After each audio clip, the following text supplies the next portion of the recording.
ನಮಸ್ಕಾರ ನೆಲಬಂದವರೇ.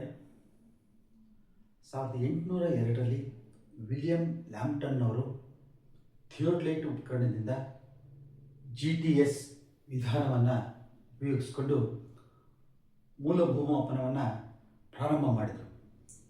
GTS ಅಂತಂದರೆ great trigonometric survey ಅಂತ. ಈ ಟ್ರಿಗೊನೋಮೆಟ್ರಿಕ್ ಅಂತಂದರೆ ಇದು ಒಂದು ಗ್ರೀಕ್ ವರ್ಡ್, ಟ್ರಯಾಂಗಲ್ ಮತ್ತು ಮೆಜರ್ನಿಂದ ಮಾಡಲ್ಪಟ್ಟಿದೆ. ಈ ಥಿಯೋಡಲೈಟ್ ಉಪಕರಣದಿಂದ ನಾವು ಕೇವಲ ಕೋನಗಳನ್ನು ಅಥವಾ ಆ್ಯಂಗಲ್ಗಳನ್ನು ಮಾತ್ರ ತಗೋಬೋದು. ಇದರಿಂದ ನಾವು ಹೇಗೆ ವಿಸ್ತೀರ್ಣ ಕಂಡುಹಿಡಿಯಬಹುದು ಅಂತಂದರೆ, ಮ್ಯಾಥಮೆಟಿಕ್ಸ್ ಅಂದರೆ ಗಣಿತಶಾಸ್ತ್ರ, ಇದರಲ್ಲಿ ಅನೇಕ ವಿಭಾಗಗಳಿವೆ. ಮೊದಲನೇದಾಗಿ ಅರ್ಥಮೆಟಿಕ್, ಇದರಲ್ಲಿ ನಮಗೆ ಬೋಡಮಸ್ ಅಂದರೆ ಅಡಿಷನ್, ಸಬ್ಸ್ಟ್ರಾಕ್ಷನ್, ಡಿವಿಷನ್, ಮಲ್ಟಿಪ್ಲಿಕೇಶನ್ ಮಾಡ್ತೀವಿ.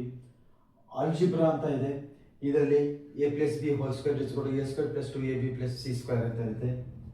ಸೊ ಕ್ಯಾಲ್ಕುಲಸ್ ಇರುತ್ತೆ, ಇದರಲ್ಲಿ ಇಂಟಿಗ್ರೇಷನ್ ಇರುತ್ತೆ, ಡಿಫ್ರೆನ್ಸಿಯೇಷನ್ ಇರುತ್ತೆ. ಜಿಯೋಮೆಟ್ರಿ ಇರ್ತದೆ, ಇದರಲ್ಲಿ ನಾವು ಮ್ಯಾಪಿಂಗ್ ಮಾಡೋದಕ್ಕೆ ಯೂಸ್ ಮಾಡ್ತೀವಿ. ಇನ್ನು ಟ್ರಿಗ್ನೋಮೆಟ್ರಿ ಇದು ಒಂದು ತ್ರಿಭುಜಕ್ಕೆ ಸಂಬಂಧಪಟ್ಟಂಥ ಗಣಿತ ಆಗಿರುತ್ತೆ. ಉದಾಹರಣೆಗೆ ಇಲ್ಲಿ ಒಂದು ತ್ರಿಭುಜ ಇದೆ, ಇದರಲ್ಲಿ ಬಾಹುಗಳು ಮತ್ತು ಕೋನಗಳಿಗೆ ಸಂಬಂಧಂತೆ ವಿಶ್ಲೇಷಣೆಯನ್ನು ಟ್ರಿಗ್ನೋಮೆಟ್ರಿನಲ್ಲಿ ಮಾಡ್ತೀವಿ. ಉದಾಹರಣೆಗೆ ಇದು ಒಂದು ರೈಟ್ ಆ್ಯಂಗಲ್ ಟ್ರಯಾಂಗಲು, ಇದನ್ನು ಆ್ಯಂಗಲ್ ಎ ಅಂತ ಮಾಡಿದಾಗ ಇದರ ಎದುರಿಗಿರೋದೆ ಅಪೋಸಿಟ್, ಇದು ಅಡ್ಜಸೆಂಟ್ ಸೈಡ್, ಇದು ಹೈಪಾಟ್ನಸ್ ಸೈಡ್ ಅಂತ ಹೇಳ್ತೀವಿ. ಇದರಲ್ಲಿ ಟ್ರಿಗ್ನೋಮೆಟ್ರಿನಲ್ಲಿ ನಾವು 3 ಪದಗಳನ್ನ ಬಳಕೆ ಮಾಡ್ತೀವಿ: ಸೈನ್, ಕಾಸ್ ಆ್ಯಂಡ್ ಟ್ಯಾನ್.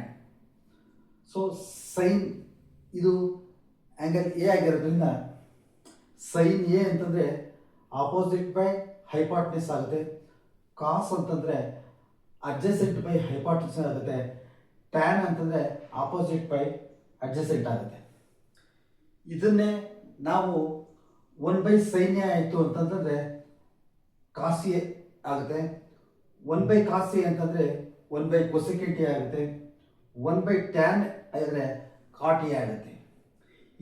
ಇವುಗಳನ್ನ ಉಪಯೋಗಿಸೋ ಮೂಲಕ ನಾವು ಯಾವುದೇ ಒಂದು ತ್ರಿಕೋನದ ಅಳತೆಯನ್ನು ಕಂಡುಹಿಡಿಯಬಹುದಾಗಿರುತ್ತೆ. ನೆಲಮಾಪನಕ್ಕೆ ಸಂಬಂಧಪಟ್ಟಂಥ ಎಲ್ಲ ವಿಡಿಯೋಗಳು ಫೇಸ್ಬುಕ್, ಇನ್ಸ್ಟಾಗ್ರಾಮ್, ಥ್ರೆಡ್ ಮತ್ತು ಯೂಟ್ಯೂಬ್ನಲ್ಲಿ ಲಭ್ಯವಿದ್ದು ತಾವು ನೆಲಮಾಪನ ಅಂತ ಸಬ್ಸ್ಕ್ರೈಬ್ ಆಗಿ ವೀಕ್ಷಿಸಬಹುದಾಗಿದೆ. ನಮಸ್ಕಾರ.